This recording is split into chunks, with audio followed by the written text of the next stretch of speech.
Nah itu kayak begini, tolong, tolong. Oke sobat camat, balik lagi bareng gue Fatur. Sebelum kalian nonton video ini, gak ada salahnya kalian klik tombol like, comment, subscribe, dan share ke teman-teman kalian sebanyak-banyaknya. Jangan lupa nyalakan loncengnya supaya dapat video yang terupdate. Buat yang baru bergabung, selamat menonton dan selamat menikmati.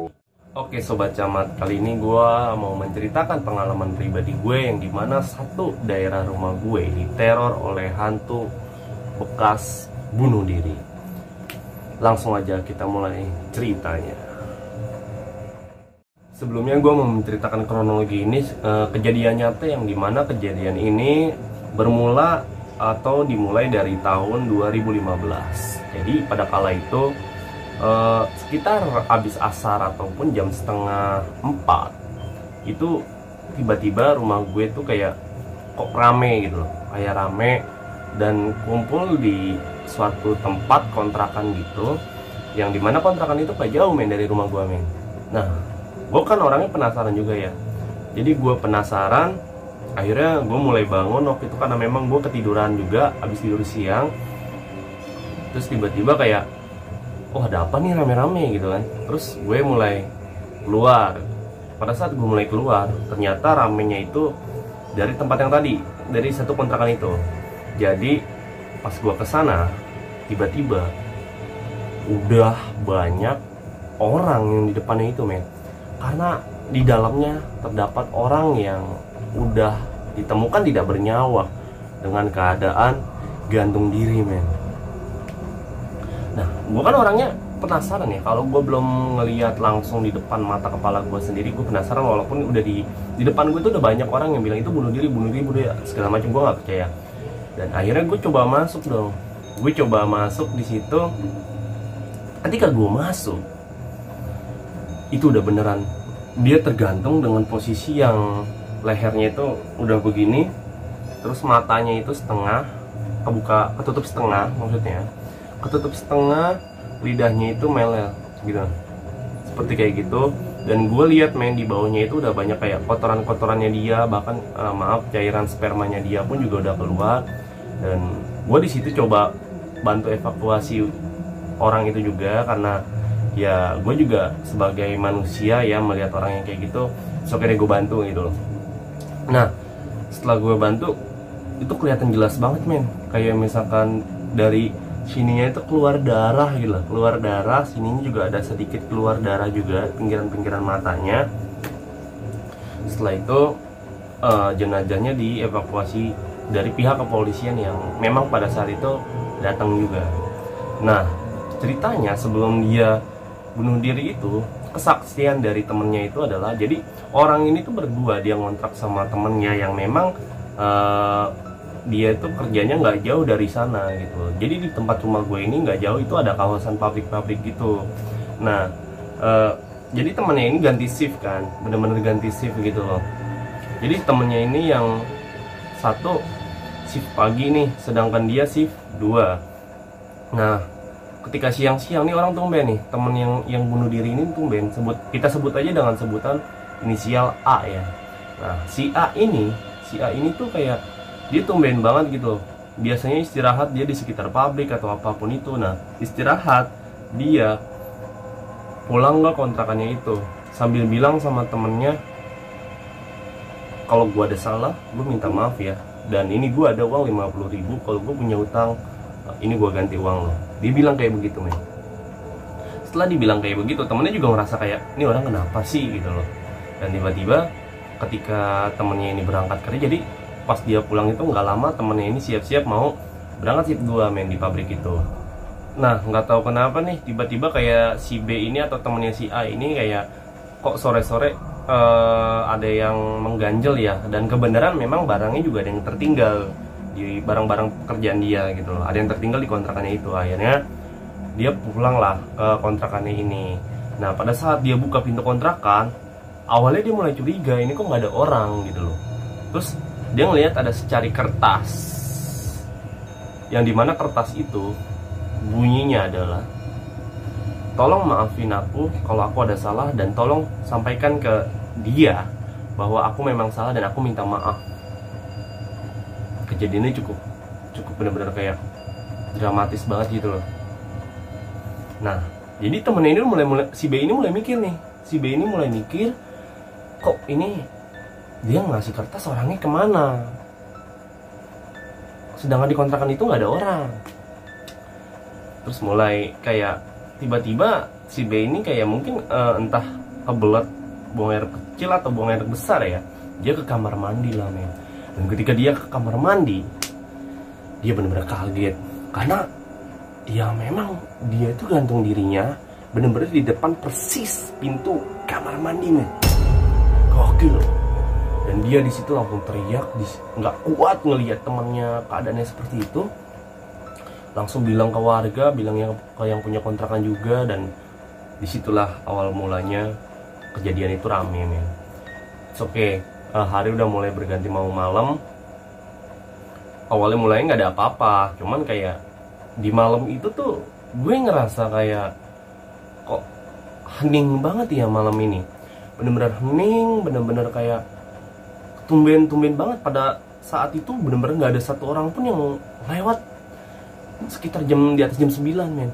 Karena memang rumah gue ini, sekitar rumah gue ini memang tempat-tempat yang rame, yang dimana 24 jam itu nggak pernah sepi. Tapi ketika di momen ini itu nggak tahu kenapa kayak misalkan kok tumben orang-orang itu nggak berani, dan keadaan ditambah yang lebih creepy-nya lagi itu hujan gerimis, yang dimana hujan gerimisnya gerimis awet men.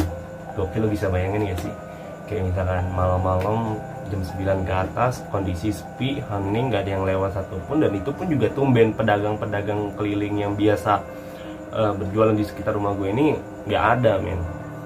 Itu gue kan udah mulai curiga tuh dengan kondisi yang seperti itu kenapa gitu loh. Dan memang gue jujur 7 hari itu gue nggak bisa tidur men. Gue selalu bisa tidur itu kalau habis azan subuh. Nah, ada di suatu momen di entah malam keberapa gue lupa. Jadi ada di satu momen yang memang gue juga punya teman yang gue punya kontak WhatsAppnya juga ya. Dia itu tinggalnya persis banget di depan kontrakannya yang kejadian orang bunuh diri itu men. Nah, gue sempat kontakan sama dia. Bahkan dia itu juga ngalamin hal yang lebih aneh. Gue tuh jujur ya, gue nggak bisa tidurnya karena gue terbayang gitu loh dengan mimiknya, muka dia, ekspresi muka dia, dan posisi badannya dia itu bener-bener ya Allah. Terkadang gue kalau mengingat hal ini nih, gue aja ceritain sekarang aja udah mulai agak merinding sih jujur aja. Karena memang itu gue persis banget ngeliat di depan mata kepala gue sendiri. Nah, kembali lagi ke teman gue yang rumahnya itu di depan kontrakannya si tragedi bunuh diri ini. Dia itu juga ngerasa kayak di tempat itu tuh udah dipasang garis polisi, sepi. Otomatis harusnya juga keadaan sepi dong. Nah, tapi teman gue ini, dia selalu setiap malam itu sejak kejadian itu mendengar seperti suara orang minta tolong. Dan suara orang minta tolongnya ini adalah, dia bilang seperti ini men. Tolong, aku tidak bisa kemana-mana. Gue langsung mikir, wow, ternyata kayak begini ya orang bunuh diri itu ya. Makanya ya mungkin di agama gue pun, di agama Islam juga mengajarkan bahwa hal yang paling haram dan dosanya tidak diampuni itu adalah orang-orang yang melakukan bunuh diri nih, ataupun yang melawan kodratnya Tuhan. Seperti itu kan kayak melawan banget kodratnya Tuhan ya. Nah, kejadian ini mulai waktu berjalan ini udah mulai terlupakan kisah horornya oleh masyarakat men. Kalau nggak salah itu sekitar 6 bulan ataupun 7 bulan kemudian, jadi tempat itu tuh sengaja sama si yang punya kontrakannya ini itu ditutup-tutupin isu-isu ataupun kejadian-kejadian kayak gitu men. Itu benar-benar ditutupin kejadian yang kayak begitu. Nah, gue nggak tahu kenapa nih, ada orang yang memang nekat. Mungkin orang itu nggak tahu ya kalau kejadian itu pernah ada gitu loh. Jadi orang itu nempatin tempat di kontrakan itu men, benar-benar nempatin di kontrakan yang satu ini. Dia itu pindahan sore, abis maghriban lah. Abis maghriban, jadi satu keluarga itu, anaknya satu, istrinya dan suaminya. Nah, kebenaran pada saat malam pertama mereka tinggal itu sekitar pukul jam 12:30. Jadi dia cerita jam 12:30 itu suaminya itu kan kebenaran lagi jatahnya shift malam ya. Jatahnya shift malam, dia berdua dengan anaknya. Anaknya itu masih kecil. Dan di jam setengah satu ini dia udah mulai ngerasain ataupun dapat gangguan-gangguan yang memang di luar akal logika. Pertama, dia mendengar suara air keran dibunyiin sendiri, men. Dan itu bunyi sekitar 3 kali air keran itu dihidupin. Padahal air kerannya nggak nyala. Jadi hanya suaranya kayak misalkan bunyi ser seperti itu. Nah, kedua, itu udah mulai kayak suara-suara pintu diketok-ketok seperti kayak gitu, men. Nah, godaan pertama dan godaan kedua dia udah mulai cuek. Kayak misalkan ya udah deh, mungkin ini hanya apa ya, sugesti dia segala macam gitu kan. Nah, yang terakhir ini benar-benar godaan yang paling serem. Karena makin lama suara itu tiba-tiba berubah menjadi suara orang seperti orang tercekik. Jadi suaranya itu kayak suara seperti kayak orang kayak begitu, men. Nah, ketika itu dia langsung gak kuat. Dan karena suara orang kecekiknya itu benar-benar dia minta tolong. Jadi kayak misalnya suaranya itu kayak begini, tolong. Itu berkali-kali suara itu meneror dia, men. Gokil. Dan dia pada saat itu langsung keluar rumah dan mengungsi ke rumah saudara dia yang terdekat. Nah, kerasa gak sih gue ngomong gini kamera gue geter barusan. Oke, nggak jadi apa-apa. Nah, pas dia selidikin paginya, dia nanya lah sama si tetangganya persis gitu, ini ada apa sih, semalam saya ngalamin begini. Nah, lalu tetangganya itu speak up lah, dan dia berbicara dengan jujur kalau tempat yang dia tempatin itu 7 bulan atau 6 bulan yang lalu itu ada tragedi orang bunuh diri di situ, men. Dan setelah itu sampai sekarang tempatnya itu nggak ada yang berani tempatin. Tempatnya ada kok, deket banget sama rumah gua, deket ya mungkin 50 langkah, nggak sampai kali ya 50 langkah, mungkin 20 langkah dari rumah gue. Bener-bener kayak ada ya seperti itulah tragedi. Oke, gue tunjukin sekarang ya tempatnya ya. Jadi gue nunjukin dari jauh. Jadi ini rumah gue. Nah, tempatnya itu tuh persis banget di belakang rumah kuning yang itu. Rumah pink yang itu. Itu bener-bener kontrakannya di belakang rumah pink yang itu. Persis banget karena memang gue deket banget sama tempat tragedi itu. Ya jujur ya, gue itu walaupun memang channel gue dan sering bergelut di bidang misteri, tapi gue baru kali ini gue traumatik banget kalau misalkan ada melihat ataupun kasus-kasus bunuh diri seperti itu, men. Karena ya itu masih terbayang di pikiran gue. Tempatnya di sana, gue pun juga kalau misalkan malam-malam mau beli rokok di sebelah sananya lagi, gue selalu muter lewat sana. Padahal di sana tuh adalah kuburan keluarga gitu sih. Cuman kayak gue nggak tahu kenapa kayak gue lebih berani aja main lewat situ, men, gitu loh. Oke, tempatnya udah gue tunjukin.